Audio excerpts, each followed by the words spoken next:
It's just one of them days when I want to be all alone. It's just one of them days when I want to be all alone. It's just one of them days. Don't take it personal. I just want to be all alone, and you think I treat you wrong. Don't take it. Hey, y'all.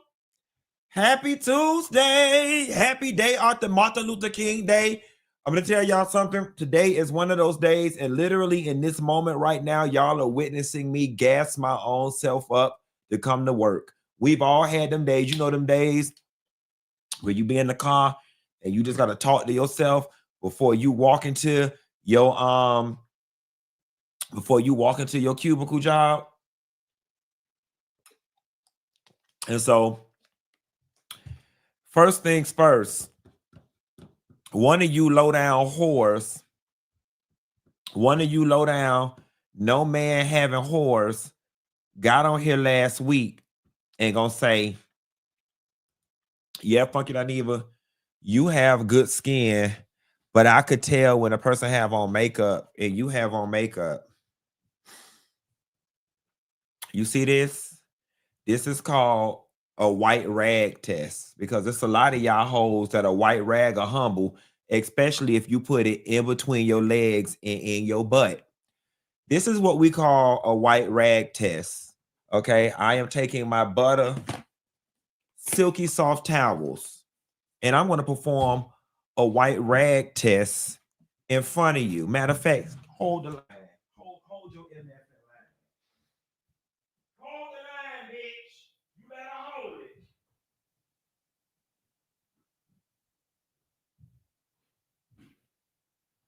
You better hold the line.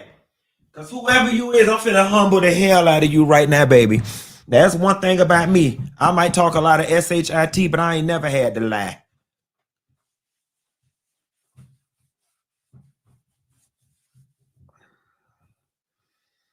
Okay. Now catch these T's. This is called water. This is called soap. This is my Buttah skin cleansing cleanser.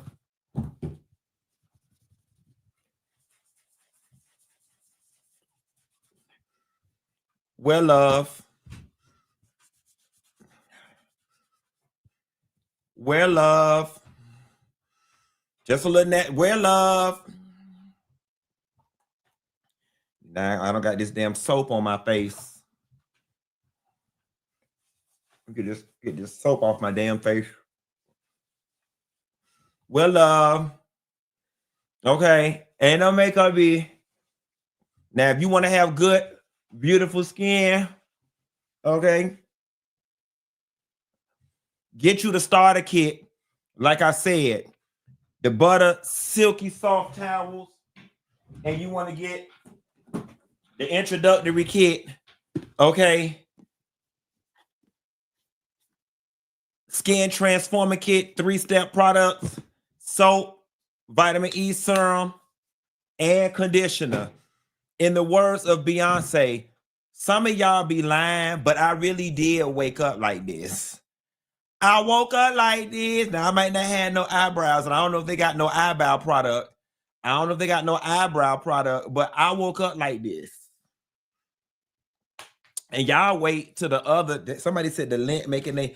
I had a hoodie on. Me and James had with the Cheesecake Factory, and I had a hoodie on. They said they saw my little commercial or whatever. I got 3 more commercials coming with them for all the different products. Okay. For all the different products, I got 3 more. Girl, let me find out, child. You know, Tyson Beckford don't age that. So, you know, I might be able to quit doing this and go over there and do some modeling. What you know, if this don't work out, I might be able to leave this and go over there and do some modeling with Ralph Lauren. or whatever. But the link is down there in the bottom, guys, and it's also in the description box of this video, guys. You know, I love supporting a Black owned, well, not Black owned, but a Black inspired business. Dorian Renaud, he's a friend of mine. I love being a part of the Buttah family. They've got great products. Y'all go on over there and check them out. And y'all, I'm gonna be very honest with you. Have y'all ever heard the term tears of a clown? You know, like when you have to be happy, but that's just really not the mood you're in. It's one of those things where, you know, just being professional in a sense, and Shirley Murdoch helping me understand that no matter what, when you perform, you owe the people on the other end, you owe them a performance no matter what, because that's what they paid their money for. Even though y'all hoes be acting like y'all don't pay $90 million to consume this free content. But today is one of those days where Tears of a Clown really holds true, because I'm really not in the mood. I am really in a funky, weird mood today. Nobody did anything. Nothing in particular is going on. I think it just may be the weather. And, you know, all things constant, I really ain't want to come to work today. All things constant, I really did not want to come to work today. If I could have weaseled out of doing this today, God knows I would, but I'm gonna sit here because I am a performer and I know how to fake it until I make it. I'm gonna fake it until I make it, and watch how this goes. And 1, 2.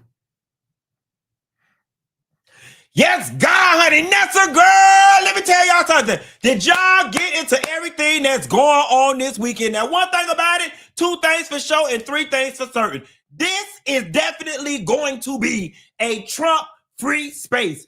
Everything that's been going on this weekend has been Trump this, Trump that, and I'm saying bump this and bump all of that, because, baby, my mental is not about to be toe up, okay? Cost of eggs is already through the roof. It's already snowing down to the ground. I already don't want to live in Atlanta no more and want to be in Miami, and I don't need nothing else to depress me in this depressing ass weather. Let me turn this fan on, and we gonna get this show started now, baby. The weather is off kiltered everywhere. It's raining hell balls of fire down there in California, and it's snowing down here, snowing down in Florida. We got it all going on, and we're going to talk about all of it. And helping us, if Philly is in the house, I need y'all to put Philly in the chat. I got Philly's own radio personality, Ash Mack, who will be joining me later on this evening on the show to help me go through some topics. I don't know if y'all heard my voice all up and through the Philly airways, but I did her New Year's Eve show countdown, and in return, she finna come help me count down some of these topics later on in the show. But we need to crank things up, so I'm gonna go to Dade County 305. If you've got your Quentin Latham collection candle by way of mood serving, go ahead and light that candle so we can light this thing up. Now, I had a very real good question of the day today from somebody who I thought that this would be actually a very good one for me to give some live advice on, or whatever the case may be. And let's get into this, what the person said. They hit me up. They said, I need some Dear Dineva style advice. In short, when I graduated high school, I was smart enough to be anything in this world. I majored in education to become a teacher. In just 4 years of doing it, I have destroyed myself mentally, emotionally, and as a result, physically. Like you, if someone were to come up to me right now and say they are majoring in education, after asking if they were stupid, I'd suggest nearly anything else. My question is related to what I should do next, since I'll be restarting in a sense. I am torn between pursuing another degree and going towards something that will be financially rewarding, or exploring something that I am truly passionate about. Is it reasonable to think that both are possible? It is absolutely reasonable to believe that both are possible. Now, here is the beautiful thing, right? The beautiful thing is you graduated school and you've only been doing it for 4 years. So you are still relatively young. Take it from somebody who is 41. And I say this about people in their 40s. At 41, I'm still young enough to start life over 3 times. I am still young enough at 41 to reinvent myself and start life over at least 3 times. So with you being in your 20s, in your mid 20s, you are still young enough to start your life over 6 times. Here is the true question that you have to ask yourself. Are you willing to go through the fire in order to get to the pearly gates? All right. Starting over never feels good, and you are going to have to give up the notion of starting over and being comfortable. What do I mean by that? Starting over sometimes means you can't drive what you want to drive. You can't live where you want to live. You can't shop how you want to shop. You can't eat what you want to eat. Sometimes starting over looks like being broke.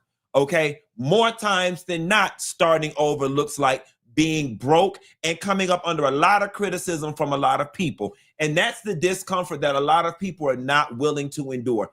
Now, I don't know what your bill structure is, and I don't know if you have any children. In the event that you don't have a lot of bills and you don't have any children, I would advise you not to go create any more bills, and damn sure don't lay it low and spread it wide in order to get some children. Now, I know you stressed out and you want to be scratched out. I know you stressed out and you want to be scratched out, but if you're going to lay it low and spread it wide, you need the IUD all inside. That's the first thing. No bills, no children. What I would tell you is, I always tell anybody, if you think or you don't know what you want to do, everybody take a Myers-Briggs test.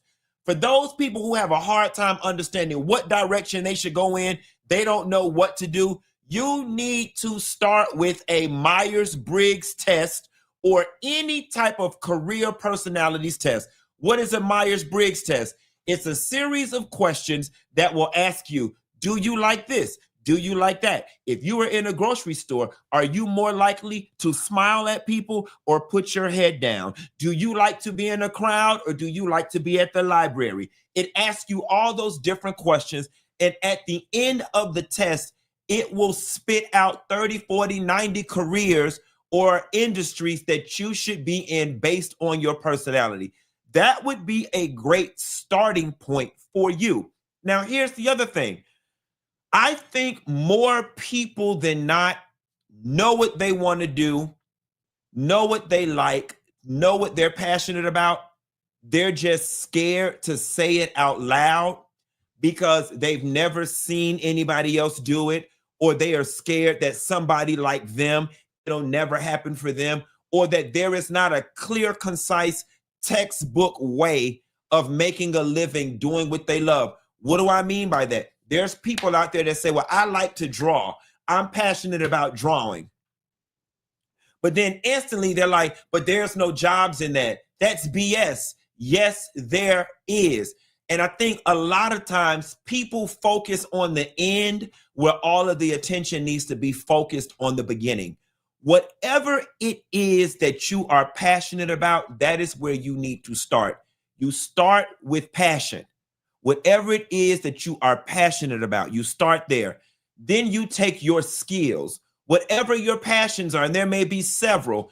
Of my 3 passions, baking, singing, drawing, I have the skills that match drawing. So boom, you got 2 things already. You got a passion for drawing and you got the skills. Then if you choose to match the education with it, boom, you're already ahead of the 8 ball. You're thinking about getting another degree. We're going to use drawing. You're passionate about drawing. You have the skills to draw. Going to college for drawing, although not necessary, that will give you that textbook clear career path to being an illustrator, a cartoonist, or whatever the case may be.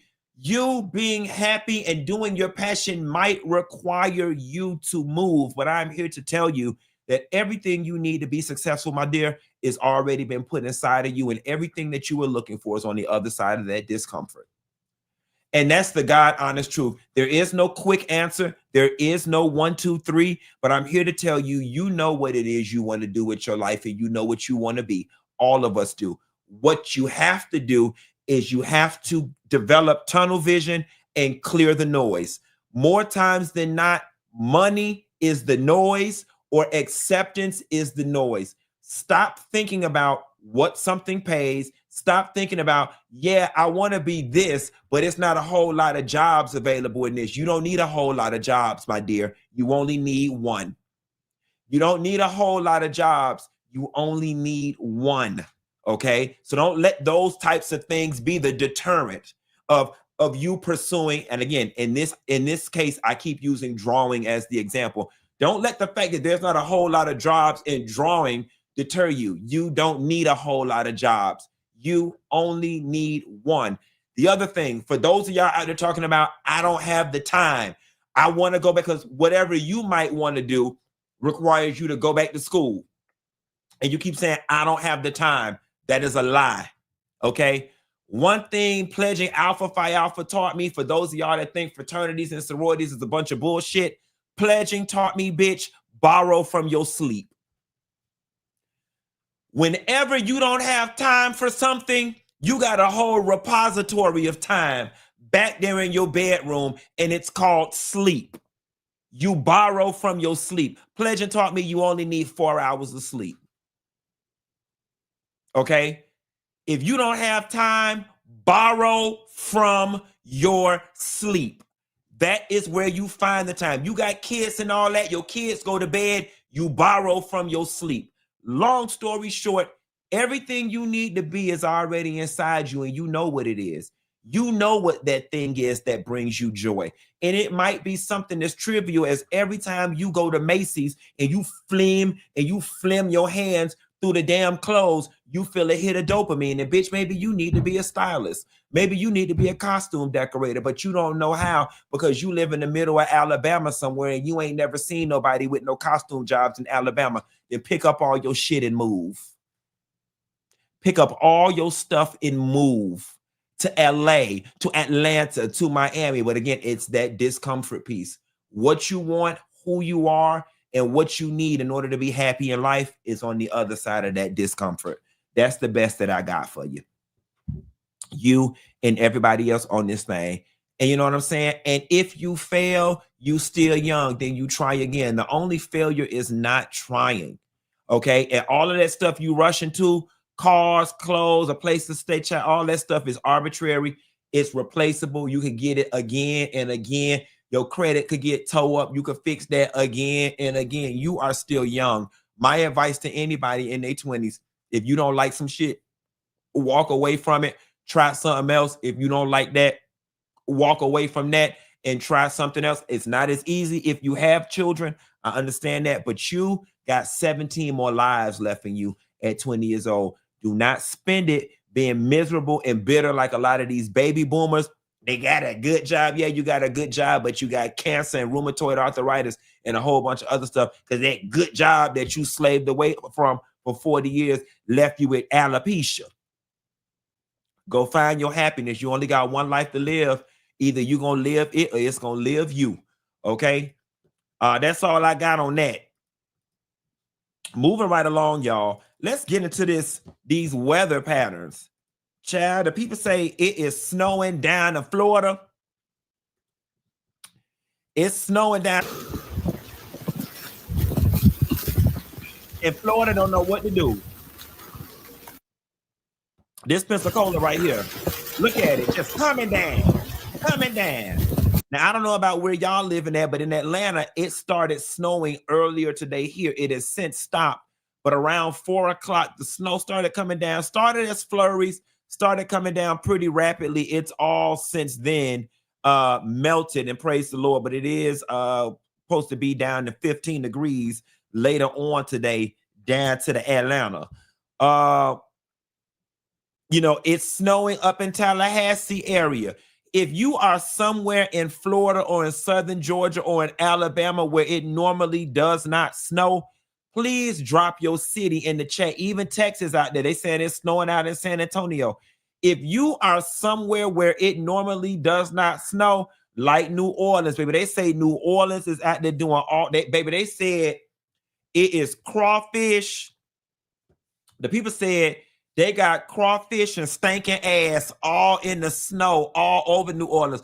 They said the New Orleans people ain't even, they say the people in New Orleans in the 3rd ward, in the 9th ward, they say the people so poor, they ain't even got no clothes to cover up they stinking ass, and they out there dancing the Big Frida out there in the snow while busting their heads off of crawfish. That's what they said they out there doing. They said New Orleans smell like sewer and ass because they out there shaking and juking down to the New Orleans, baby. They say New Orleans got it all going on down on Bourbon Street in New Orleans. Y'all know y'all one of my favorite cities, but y'all some nasty bees down there. New Orleans, no, it's an old nasty. They talking about Canal Street. No, it smell like canal down in New Orleans. Y'all is nasty. The streets is already nasty when it's hot in New Orleans.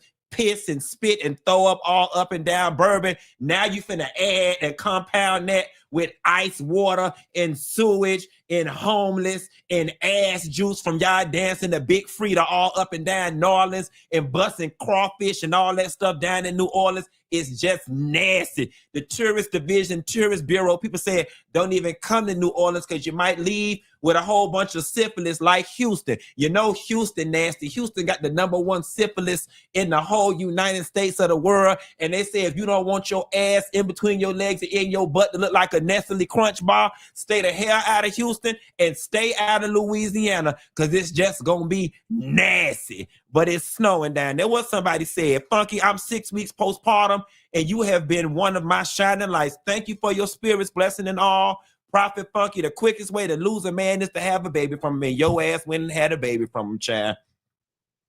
You went and did it. Whatever you do, postpartum, love heals.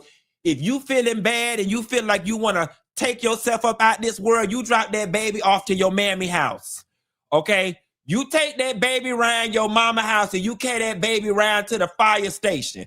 Matter of fact, you go 2 doors down and knock on Miss Janice though. You leave that baby on that porch for you off yourself. Now you could be postpartum all you want.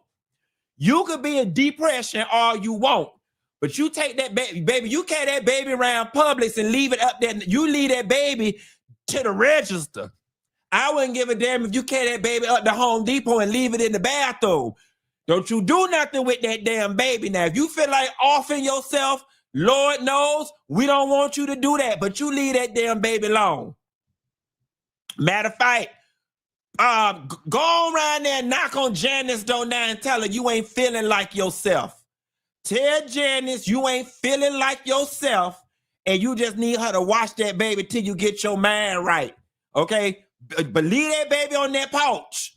Don't you touch that baby. You ain't had no business laying it low and spreading it wide with that damn man daughter. Because I've been telling y'all the quickest way to lose a man is to have a baby from me. You went off and did it anyway. You went off and did it anyway. You carry that baby down there to Janice.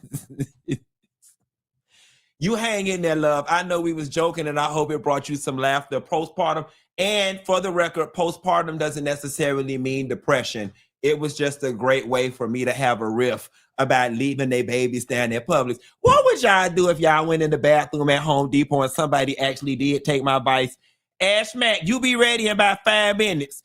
What would you do if somebody did go at Home Depot and left the baby up? The quiet as it's kept, I always felt like if ever I had children, that's how it was going to happen. Like I was going to go somewhere and find a baby and be like, God left this baby in this Home Depot bathroom up under this urinal because I was supposed to raise this baby.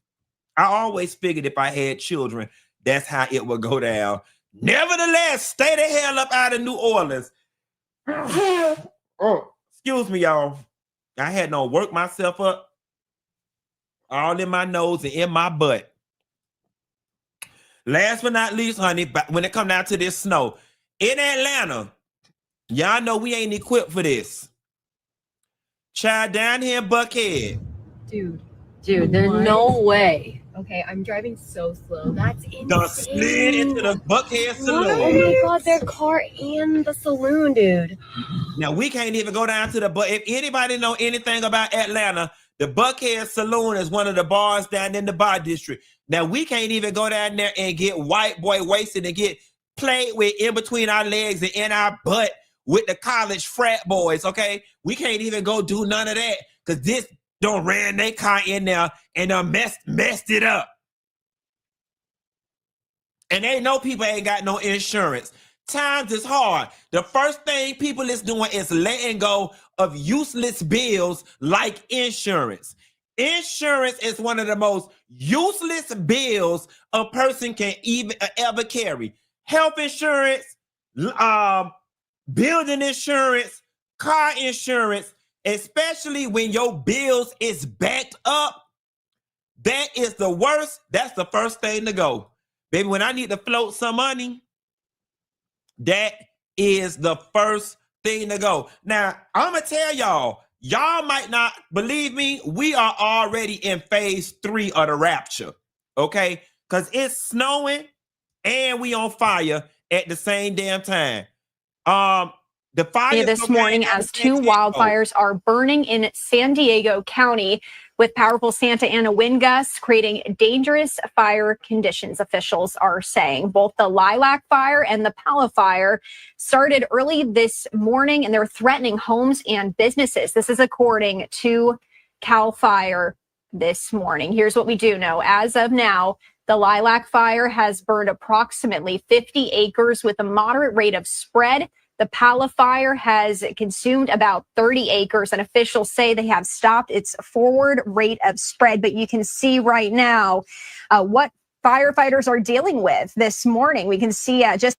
So for those of you guys who may be a little challenged with geography, San Diego, let me see, how far is San Diego from LA? San Diego is 111 miles away from LA. And that's huge because this was an LA issue. Now it's all the way down there. Here is what I want to say. And it may sound insensitive to a whole bunch of people, and I don't give a damn. If you currently are elderly, have disabled, they say it's a 2-hour drive. If you are currently elderly, have disabled people in your house, have a bunch of pets, and you live within 100 blocks of where the fire currently is, now would probably be a good time for you to start packing a duffel bag and just packing the car up for a just in case. When that bad boy move within 50 blocks of where it is you live, baby, you need to be going an hour away to the nearest Days Inn, okay? Don't worry about if you can pay for it or not, bitch. Just sleep down to the parking lot, okay? This is just like hurricanes in Miami. There is no reason for nobody's roof to be collapsing on them when you got all this advance notice that the fire is coming, all right? If we wake up tomorrow or 3 days later and they talking about Mary Sue Johnson and her grandmother and her 3 cats died in the fire, I'm going to be in here singing I Don't Feel No Ways Tired, okay? I'm going to be in here singing I Don't Feel No Ways Tired. If you have disabled children, disabled elderly people, now is the time for you to be making an evacuation plan. If you ain't got no money, get your ass on the bus, ride it to the end of the stop, and sit your ass out there at the Greyhound until they get this under control, okay? I'd rather be outside with the elements than inside getting fire rained down on me and my child down to the wheelchair. No roof and outside is better than being buried 6 feet under down to the forest lawn. I'm just telling you the truth. Now, you can make of it whatever you want to make of it. You sit your ass up in there and die when you got 3 days worth of advance notice, then you deserve the damn die. If you ain't got no transportation and you got to disable somebody in your house, you need to be calling 911 now. You need to be calling your neighbors now and asking them, can they tie your disabled ass up on the back of their Ford F-150? And when they evacuate, you are already tied up, honey. Just tell their ass to give you a blanket so you don't catch a cold. Okay? I'm just telling y'all. And before I get in too much trouble, let me just go ahead and bring Ash Mac. Take me off of mute. Let me just go ahead and bring. I've been cracking up. Let me bring one of Philly's finest radio personality, media personality, pretty girl, Ash Mac to the Funky Bunch. What's going on, Ash Mac? Hey, thank you so much for having me, and Happy New Year. I felt like we got a recap of last year, and now we're going into 2025 with going into how many plagues? What's happening in the Bible? Baby, all of them. We got disease, we got fire, we've got the falling of kingdoms and empires. Listen, it's all going on. It's too much. It's too much that's going on. But you know what? We're committing to what we said, which was continuously being within community, right? And that's all what it is. That's what it is. And it's funny because I set a rule at the top of the show, and I was like, you know what? This is going to just be a Trump-free space. We're not even going to get into that because we have to scroll up and down our timelines all day and see that stuff. And for this hour, if we're going to be caught up in the rapture, okay, and not the rapture of love like Anita Baker, then we finna go out happy, okay? What's the rapture? What are we gonna call this if we're gonna go out happy? And we're gonna go. I don't know. We gonna call it. I don't know, the rapture of life. You know what I'm saying? Okay. I don't know. But Ash Mac, for those who reside outside of Philly, just go ahead really quickly and let the people know who you are. Okay, hey everyone. I want to say thank you so much to the Funky Bunch for welcoming me. We're gonna be in the rapture of the Funky Bunch. That's what we're gonna do today. Okay, I'll take it. Okay. So I'm from North Jersey, but I'm a graduate from Norfolk State University. Shout out to all of my HBCUs. Behold the green and gold. From there, I stayed in Virginia, went to the Midwest, went to Cincinnati, Columbus, Indianapolis, as well as St. Louis. And now I'm back home, which I'm here in Philadelphia, which I'm so happy to be home, really. And the pace of it is cold. I saw a few people saying they're in Jersey and it's like 8 degrees. It's like 10 degrees here too. So I'm right there with you, right next door. And what station are you on in Philly? I'm here with 100.3 Philly's R&B. So of course we specialize in the music that we love, we listen to, we grow up with, but also specifically housing and creating a place for current R&B music. So I think that's important, right? That we create a new place for that. I love it. You know, really quickly before we get in these topics, because you are the place where R&B lives in Philly.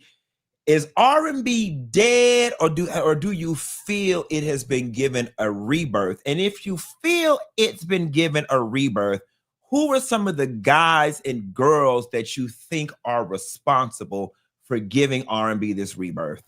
Okay, let's clear the air. R&B is not dead. It's never died, okay? If you're a real lover of R&B, then you've always sought out and found that music. But I do think we're in a resurgence of R&B, and the space where it was very crossover mainstream, like early 2000s, where you couldn't get away from it. So I'm happy we're seeing that again. You're seeing artists like Victoria Monet. You've seen even Usher. You know, he's never gone away, but he's had another resurgence on a forefront of R&B, which I absolutely love. Leon Thomas, love him. If you haven't listened to his album Mutt, you know, it's phenomenal. Money Long, she's been the pen behind how many of our favorite artists. Yes. And now she's in the forefront, which I love. So that's just a few. And I think SZA's done an amazing job too. And I think that's just a few that I could think of that comes to mind. But yeah, I think we're in an amazing place for music and authentic music at that. So yes. We absolutely are. So Ashman, we are going to go ahead and get into some of the topics. Now, are you one of the reality TV girls? Do you get into Married to Medicine?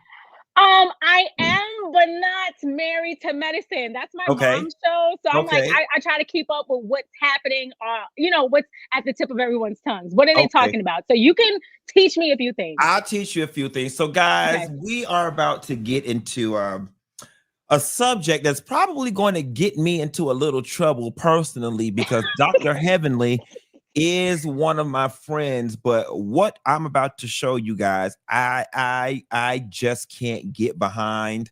I was talking to a friend about it today. I'm gonna let y'all take a look, and then we're just going to talk about Heavenly and some of her antics down to the YouTube. You guys take where's this thing? There we go. You guys take a look at this. Now, this comes on the heels of this last episode of Married to Medicine, where Heavenly alleges that Toya did not donate anything to the Med Gala, but on the next episode, she celebrates buying a $34,000 Birkin purse. Take a look and a listen. She not thinking about no damn money. In fact, this is who I really need to be in the ass on, but I'm trying not to be. I'm trying to be click because we had a whole freaking Met Gala and she ain't give not a damn dime. She gave $1,000, bitched about it so bad, Jackie gave it back to her. But now you're going to buy on the next episode. Now, For Cure for Moms is a great foundation. The man, wife died, Judge Glenda Hatch's son, in childbirth. We can't give a damn for that. And I ain't trying to go in on Toy because I like Toy and I'm really trying to save her. But the very next episode, you waste $36,000 on a Birkin bag. And then brag about it. You know what I'm saying? And let me tell y'all the truth. I got a Birkin and I'm very ashamed that I have one. I really do. My man bought me that. I don't eat. It's orange. It's a little orange, but I'd rather have one from Walmart. Tell the truth and shame the devil. I don't know nothing about it. And guys, Tessa, do you Toya has since come out and said, a little something about this. Here is what I got to say. And then Ashmack, I'm going to let you weigh in. Okay.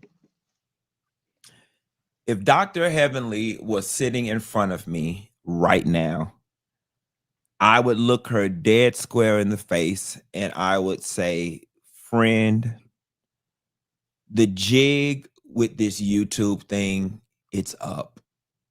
It's at first, it was funny. At first, it was entertaining. At first, it was insightful because you were giving us behind the scenes of what's going on with the show. But now at this point, it's mean girl behavior. It's an excuse to be mean. It's an excuse to say and be brutally honest in a way that hurts people's feelings. It's attention seeking at its best. And it has now left the entire viewing audience kind of looking at you as the emotionally and mentally weakest one of the group, because people are still trying to figure out at this point, what are you getting out of doing this? And what are you getting out of trying to be friends with people, but steadily talking about them in this format? It's just no longer fun and it's no longer cool. But Ashmack, I know that you're not a big watcher of the show, so I'm not going to expect you to get in the weeds with this. But if you had an extra $30-something thousand just laying around, just an extra $30-something thousand, would a Birkin be a purchase that you would make? Now listen, this is where I love how I weigh in on this because I'm really clueless. Like I'm very unbiased with I got your back, sis. But if we're talking about, we just got 30,000, 30+ thousand to throw away. Everybody said, I got a Birkin. I don't even like my Birkin, but I got one. Then I'm like, why don't we donate this to the people that are struggling with wildfires? I don't know. We're just saying, how we can use this for a good cause, but I don't even know why we're arguing about Birkin bags. Like, seriously, we got bigger things to be concerned about. Yeah. So I'm like, we arguing about a tax bracket I'm not even in. So I can't even comment on rich people's money. Okay? That's rich people conversation. So listen, I have never been to Philly, and I don't know what Philly's black girl it scene looks like. But in Atlanta, and I'm sure you have seen from all the reality TV shows, Atlanta, if you're not grounded, will definitely put you in this space where you feel like you've got to have the designer fashions, you've got to have the jewelry, you've got to have the cars. Do Black women feel that same pressure in Philly? Well, the women that I've seen and hung out with and continue to hang out with, I don't think so at all. I feel like depending on the groups and you're trying to go in or trying to be seen by, right? Mhm. If you're around NBA players, you're trying to be in with athletes or rappers, or I'm sure there's similarities in any region. You know, Mhm, you're trying to mhm. look the part because you're trying to get someone's attention. I'm not mad at that. I understand that because you gotta look the part to be around everybody. Mhm, Sometimes mhm. that comes with a cost, sometimes it doesn't. But honestly, I would like to be around the people that also look apart but can help build me up at the same time. So I don't know if there's a balance where people get so caught up to it or Mhm, caught up mhm, in that now you kind of maybe going broke or you mhm, spending too much that you can't cash out on. Like, mhm. what is it? Where do we find the actual, like, draw the line in the middle, in between? Because I there has to be a balance. There has to be. I definitely will say, and this is just an observation on my part. I think even with me being from the South, I think people up north keep it a little more real than people do in the South as it relates to image. I think in the South, and I think particularly in the nouveau riche South of Houston, Miami, Atlanta, Mhm. I think people get so image driven with all of these things, and Instagram, OnlyFans, and reality TV has not made those pressures any better. But let's move on to That's something that true. you can weigh in on. Our girl, Sexy Red. Our girl, Sexy Red, did some AI hoodoo voodoo with, Dr. Martin Luther King. All right. And Bernice King was not having it. Bernice said, please do not project your thoughts onto me. I don't believe Sexy Red to be a degenerate, ghetto, or trash. I've spoken out in the past about the use of a comparison to either of my parents to denigrate our people. I just don't understand this type of use of my Mhm. father's image, and on MLK Day, no less, in a way that does not convey what we know to be true about his service and his sacrifice. Even if you disagree with him or his tactics, or even believe things said about him by people who hated him, why do this? Ash Mack, what are your thoughts Okay, I on got a few Sexy thoughts about Red, this. and her AI generation situation with Dr. Martin Luther King? So honestly, I think Sexy Red got hit with a stray with this. I think it's very clear in the tweets where she's just saying she doesn't believe Sexy Red to be a degenerate or Mhm, ghetto or trash. mhm, She's just speaking, using this picture as an example, how she does not want her father's legacy to be mhm, associated with. mhm, In this example, Sexy Red got hit with a stray. But here's the thing. I absolutely enjoy Sexy Red, and I'm gonna tell you why. She speaks to a certain demographic. If I was back in undergrad and Sexy Red first came out, I'd be having the time of my life. mhm, I would be enjoying it. She makes music that makes you want to turn up. It's perfect for that age group. There's nothing wrong when you just want to turn up and have a good time. But mhm. I'm here respectfully with Miss Bernice King because she's standing on business. She's standing on Yeah, business. She said, listen, I need to speak up. I'm still advocating for her father and her family's legacy, as she should, yeah, as yeah. she should. And I love the fact she was able to do it without tearing down Sexy Red in the Yeah. process. Yeah, you know what? I 100% echo your sentiments. And, regardless of the fact, we all know Black Southern church woman. And even in this paragraph where she says, I don't believe Sexy Red to be a degenerate, ghetto, or trash. Bernice, we know deep down inside you really do believe that. But you were classy enough. She kept it cute. But you were classy enough to keep it cute. Now, here's the thing, right? Like, I don't know if Sexy Red generated this image or if somebody else on social media generated this image, but whoever did it, they did it for the juxtaposition of it all. Okay. Mhm. They knew that Martin Luther King and his legacy is a stark difference between Sexy Red and the legacy that she's building. And the simple fact that you knew to put those two things together for the juxtaposition of it all, it suggests to me that you know better. But who is the person that did it? You know, maybe it's not Sexy Red, it's the person that did it. You knew better. You took an opportunity, you saw one and said, let me do this. Why not do this on MLK Day? You know what I mean? Like, it was intentional, yes. But does Sexy Red, is that her fault in the process? Not at all. She caught a stray in the process of it all. She did. But, you know, I think the bigger conversation that people are just not ready to have is like, you know, I think across the years, we've thrown in all of these exceptions and caveats for artists like Sexy Red. Oh, you know, they're talking to young people. Oh, if I was in college, oh, these demographic of people deserve to be represented.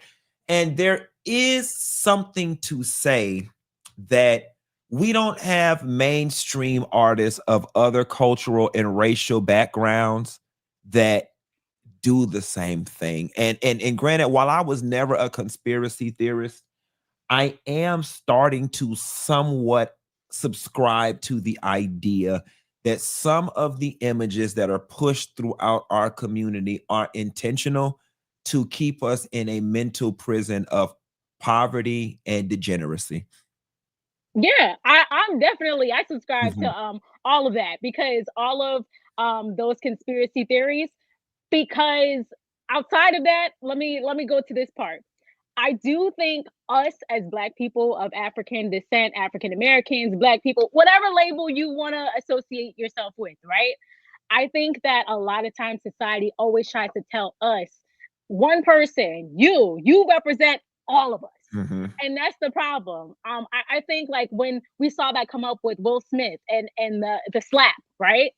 Everyone was so outraged and felt so many ways as if Will Smith represents all of the Black community. And in that moment, he's just representing himself, defending his wife and their relationship or in their marriage, however you want to view it, right? But of course, everyone always paints this narrative as if we have to put everyone of our community on our backs.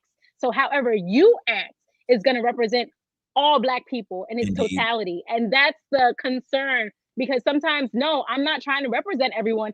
I'm just speaking up and advocating, and this is my opinion. But how society always has it set up, that can't be the case. We can't be human. We can't have an opinion. We can't just be outside of the box.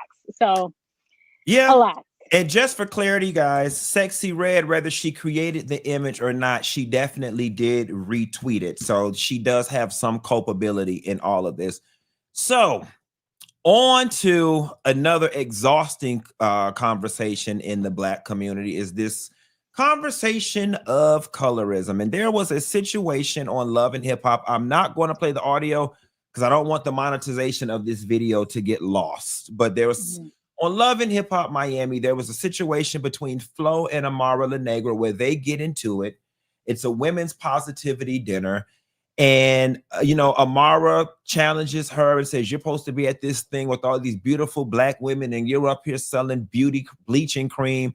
And they get to arguing. And Flo says something to the degree of, you know, issue Black bees always got a problem with the light-skinned girls.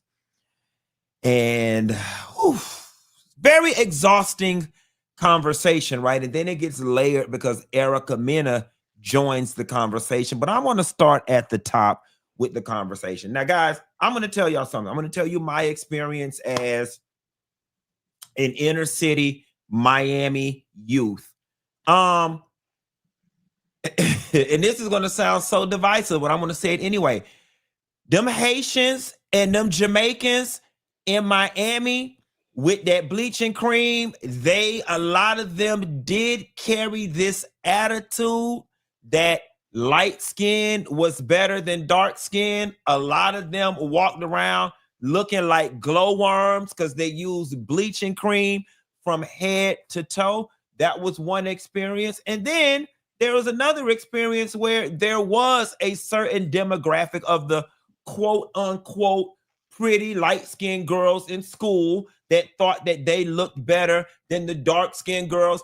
And there were dark-skinned girls in school that outright had an attitude with the light-skinned girl. The light-skinned girl didn't even do nothing to the dark-skinned girl, but the dark-skinned girl automatically assumed that the light-skinned girl thought she was better because she was light-skinned, or the boys went after the light-skinned girl, but did. And so it was just this whole cornucopia of just mess when it comes to light skin versus dark skin, and slavery and colonialism has definitely done a number on us. But I will say this, in watching this clip, I don't know this Flo person at all, but I can tell you, in watching this clip and growing up in Miami, she is definitely one of those types that think light skin is better and think she better than somebody because she's quote unquote light skin. And quiet as it's kept, she's probably my damn color without that damn bleaching cream.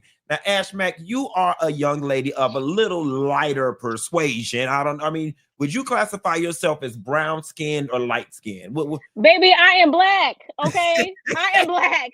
I am black. Right. That's black. I'm black. Okay. What did T.S. Madison say in the beginning of Beyonce's song? I am black. That is it. Yeah. And honestly, I'm so tired of these grown women fighting on national television. You want to talk about representation and for all of us and what that looks like? What does that teach other people of other nationalities and other ethnicities about us? That we are grown and still fighting around the table? I cannot stand this. This is why I don't even watch Love and Hip Hop anymore. Like, I cannot watch it because this isn't what I want to see. And I never want to see other Black women period, tearing one another down. And Amara is so gorgeous. Like, why would you say anything to come out your mouth to be colorist? And this isn't the first, this is the second time that we know of. Because who knows what goes on behind the scenes or what didn't make production? Who knows? I think it's very unfortunate that this is a reoccurrence. We continue to see this narrative. And I'm just like, aren't we tired, y'all? It's 2025. I agree. But you know what? I will say this with my whole chest. I'm going to say this with my whole chest. All you Jamaicans out there, all you Haitians out there, all you other people from the African diaspora of Caribbean descent, I honestly think that y'all are really jacked up in y'all head when y'all lather all that bleaching cream all over y'all skin to bleach your skin. You're messed up. And I'm saying that with my whole chest. I'm saying it and it's been my experience. I've experienced it the most with the Haitian community in Miami and with the Jamaican community in Miami. If you are one of those people who you have tubs and tubs of bleaching cream and you bleach your skin and light your skin, something is wrong with you. And there's no debate. There really is no debate. And it's not about, oh, that's your opinion. It's not an opinion. It's not an opinion. It's a fact. Something is wrong with you when you take tubs and tubs and tubs of a chemical and put it all over yourself and you think you better than somebody and your ass is walking around looking like a manila envelope, okay? Ooh, now, please, I want to chime in because Mena chimes in. And Mena says, shaking my head, here again, yet we have more selective outrage. These TV networks are so full of shit. I went to hell when it came to my child based on individuals' look, not skin color. As a mother, as any mother, my position would. I was filming for months and months after it happened until the world was selectively outraged. I was only fired so the network could save face. But yet this is okay. And she probably is still filming now, won't have her job taken away from her. This is exactly why humans can never cancel me. Oh my God. I don't even think we have enough time to get into the nuance of all of this. But what Erica needs to understand is that there is a difference between racism and colorism. And as far as I am concerned, Black people, this is just me, and it may be right, wrong, or somewhere in the middle. I think Black people within the Black community can throw whatever type of jab we want to throw at each other, okay? But you better not do it. And I mean, I don't know. I'm gonna let you speak. It's just different for me. I think when we go at each other going low, it's different than when somebody from outside the family does it. And that's the difference between colorism and racism. Ashmack, what do you say? Listen, I'm still getting all the shade from the Manila envelope comment because that was shade. That was I cannot. I don't even understand why she instantly jumped into this conversation. Yeah. It seems like she wanted a moment. She took her chance to have a moment, and it's like, why? We're past that with you. This is clearly now another case of this. Yeah. And yeah, you hanging outside of the room. You can't even get in this one. So why are we talking about this? I agree with you. And that might just be I'm toxic in that sense. I do think when it comes to Black people, we cannot be racist because that's everyone else that's racist against us. Can we be prejudiced? Maybe so. I don't think we can be racist, but that's just my personal opinion. So somebody says, we got a very good question here. They said, if bleaching is wrong, so is tanning. No, I think they're completely different. I think they're different. I think they're different, and I don't think we have the time to get into why they're different. But I think bleaching and tanning are different because I think that there is a level of superiority associated with one and not the other. I think that there is a level of social currency that comes along with one and not the other. There's a history that comes along with one and not the other. I'm able to reduce tanning to simply beauty magic. Oh, you want to look a little darker, you little that's where tanning stops and starts for me. But bleaching, there's a whole nother level of psychology and psychiatry and history associated with bleaching, in my personal opinion. Do you think that's taught? Like, do you think that's something that people learn at home? Because I think that's something that's conditioned. Bleaching or skin color?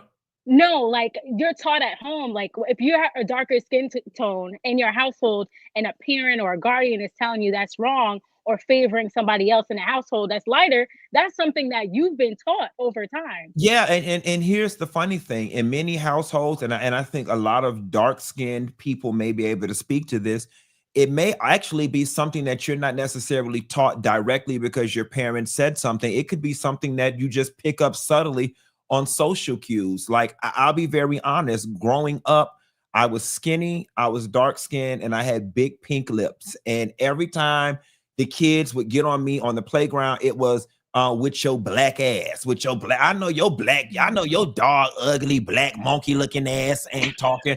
And so it's funny because then you start to develop these tics about being dark and about being black. And then it doesn't help. And again, it's very subtle. It doesn't help when you watch TV and stuff. And it's like the dark person is never the love interest, or it's never the sexy one that everybody goes after. It's always the white boy or the fair-skinned one or the one that looks mixed. So your parents, your family, they don't even have to say it to you directly. Society does. Very funny story.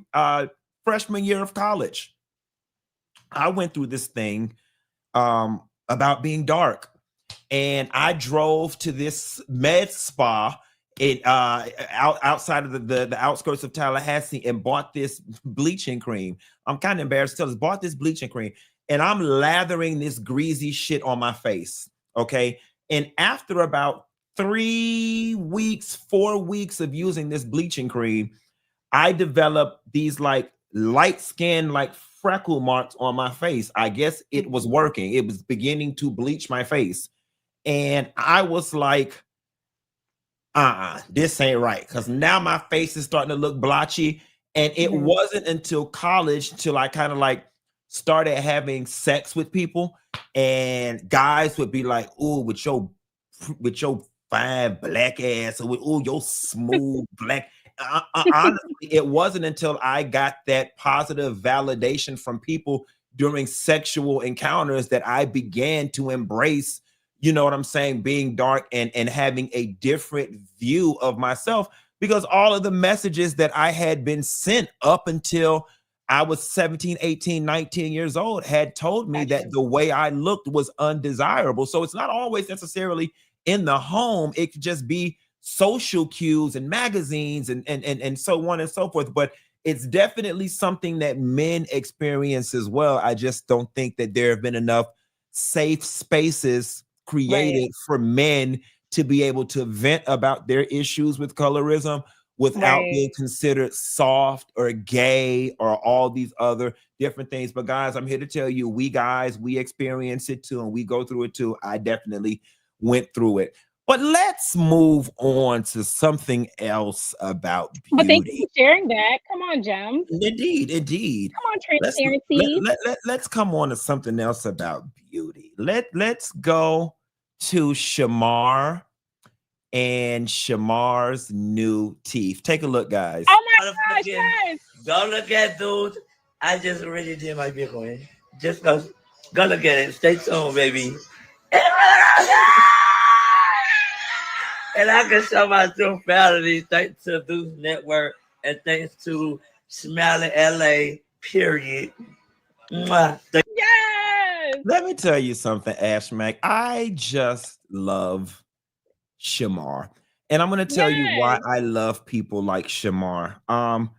I love when people who the world says is not supposed to win, win. You know what I'm saying? Trigger alert. I'm about to use a word that we're not supposed to use. But the general idea about people like Shamar is that they're retarded. Like he's retarded, he's dumb, he's flicked, he's all of these things, and that he's not supposed to be a star. And even though he's risen to popularity largely in part due to ignorance on his part, I still like the fact that he's living a life that the world said he's not supposed to have. What do you think about Shamar's new smile? Yeah, listen, I love it. I'm so happy for him because when you see this video or just like the teaser that they had online with Zeus and everything, you can see how he literally transformed. You can see his self-confidence, how he just like loves himself even more. He started to radiate even more. And I love seeing that. I mean, even before this smile, I feel like he's been living his best life with Clock That T, the dance, the song, everything. And it's such a full circle moment to see him win. I feel like you don't need to know him. You could just follow him online. You might not even follow him. You still know of his story. And to see a full circle moment of him just living his best life, from selling plates to having a song, to being viral, to being a true influencer. And now look at this smile. And now he's got look at this smile. And listen, and for you guys who don't know, dental work is extremely expensive. Like all things constant, Shamar would not have been able to afford the level of work. So, you know, Akbar and Lemmy got into this huge debate online, and I didn't pull the clip. Akbar, and honestly, the debate was very trivial. She was arguing that essentially she should get the credit for his teeth because she told Lemmy, oh, you know, you should have them do Shamar's teeth, whatever. But Akbar, I just want to throw my name in the hat. I actually texted Dr. Heavenly months ago and told her she should do Shamar's teeth. And her response back to me was, just looking at him, she said, you know, his issue goes beyond his teeth, that, you know, he would need to get his jaw broken and some other things to get his teeth done properly or whatever. But I'm just glad that whatever, you know, procedure that these people were able to do, that they were able to do a nice procedure on his teeth, regardless of his jaw positioning.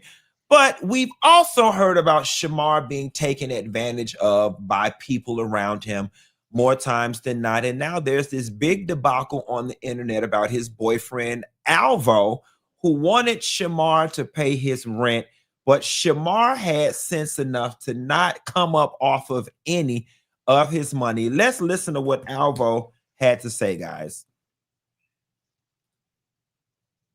Hey, Shamar, I asked him, can you help me pay my rent? He told me he was going to help me. He didn't even help me. And it's like, I'm not trying to talk about him or nothing right here because he's right here beside me. But I'm not talking about Shamar. But Shamar, he don't help me. He don't even know how to read that good. So I be having to read the shit for him, look at shit. I be having to take the money. He don't even know how to count that good. So it's like I be having to count the money for him. So it's just like I don't get paid for none of that shit. When I first met him, he had like $8,000 in his bank account. Now he got, I'm not gonna tell y'all, but now he's good. He's wealthy. I swear this boy is not broke at all. He got racks. He got enough to pay. He can really right now what I'm right now what I owe in rent, he can really pay it and it will not even hurt his pockets.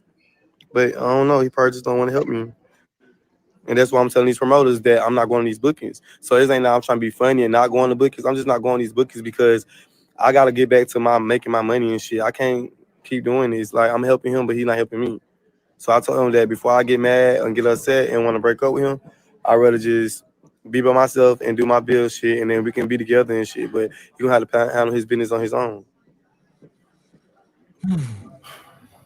You know, sometimes, Ashmack, I feel less than intelligent. I'm struggling. I feel less than intelligent when I have to indulge in these types of stories. But for the sake of argument, Alvo, first and foremost, you shouldn't be going to bookies because nobody's paying to see you, Otis.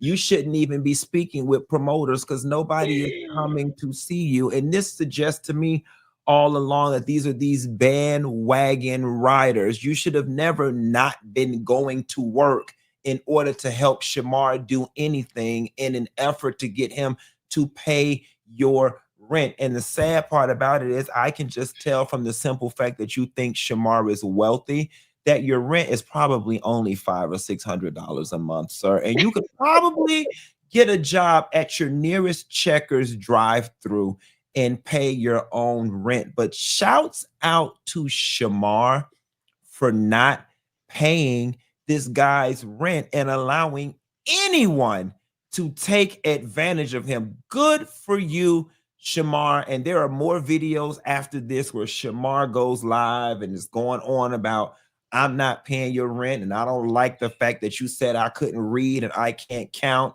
And good for you, Shamar, for standing up for yourself.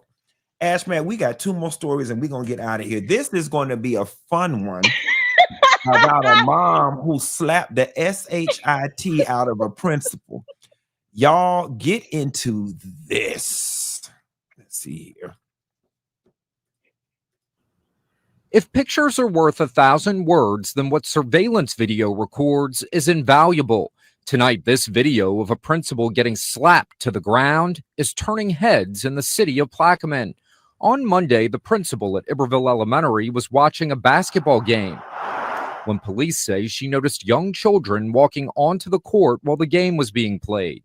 You can see the principal getting up so the little kids didn't get hurt.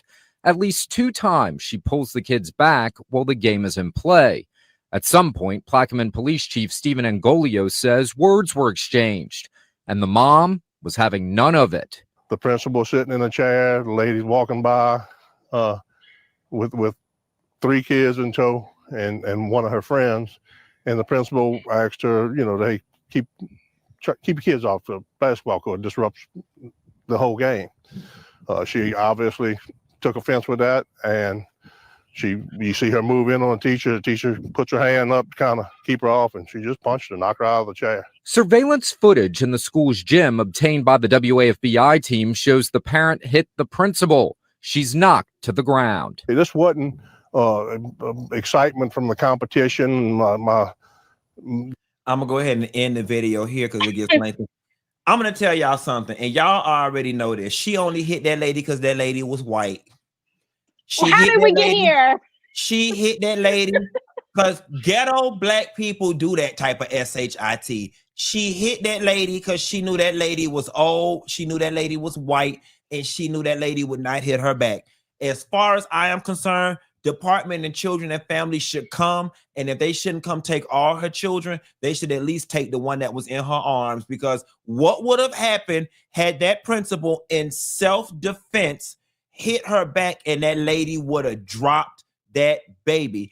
Lastly, I don't know what type of game that was, but why was the mom even on the court in the first place? They should have had her somewhere sitting down in the stands with those children. And lastly, on top of lastly, mom, if you're going to be on the court, you see your children are too close to the area where the lady and they are playing the game. Why not corral your children? Ashmack, what do you say?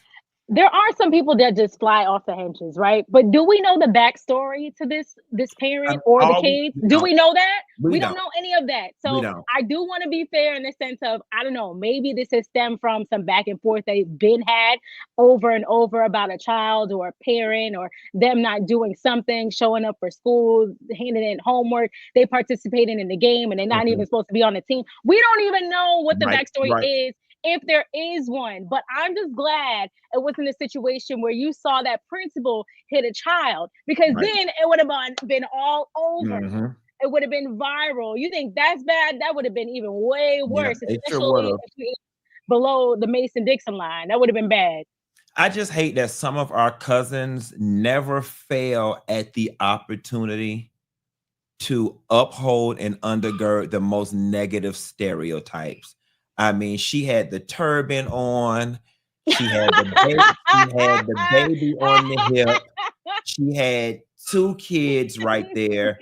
No father was present. It was just, I'm just like, and last but not least, guys, speaking of father being present, Justin Bieber is trying to gaslight the SHIT out of us, because at some point, Justin's social media account ended up unfollowing his wife. And just after the media got a hold of it, Justin had this to say. He says, "Someone went on my account and unfollowed my wife. Ish is getting suspect out here." Oh, I don't believe this. I just don't believe this. You know what? Anyone believes it. Isn't he working on an album or something? I don't know. I think he's working on an album. We saw him unfollow Usher. Now we're seeing him unfollow his wife.